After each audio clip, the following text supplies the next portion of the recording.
আমরা ধীরে সুস্থে ওনার পাশে বসলাম, মানে গল্প গুজব করতে করতে আমি উনি বললেন যে মুক্তিযুদ্ধ হলো কিভাবে হলো, তারপরে আমি বললাম যে কিভাবে হলো, উনি জানতে চাইলেন কেমন ক্ষয়ক্ষতি হলো, আমি বললাম।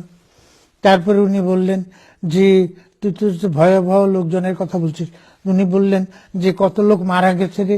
আমি বললাম না, মারা গেছে তো কোনো হিসাব কেউ করেন নাই, তবে বিভিন্ন মিডিয়া থেকে ওই যে বিদেশি পত্রিকাগুলো যাচ্ছে, ভারতীয় সাংবাদিকরা খবর দিচ্ছেন, সব মিলে আমরা এখানে যে আন্দোলন করছি, আবু সাইদ চৌধুরীকেও আমরা বলেছি, সেই আমরা সাংবাদিকদের মোটামুটি বলেছি এই পর্যন্ত প্রায় 3 লাখ বাংলাদেশি মারা গেছে।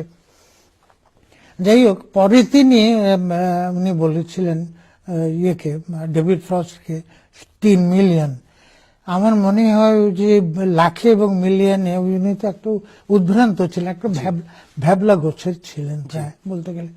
কেন কোন দিকে তাকাচ্ছেন কি ভাবছেন বোঝা যাচ্ছিল না।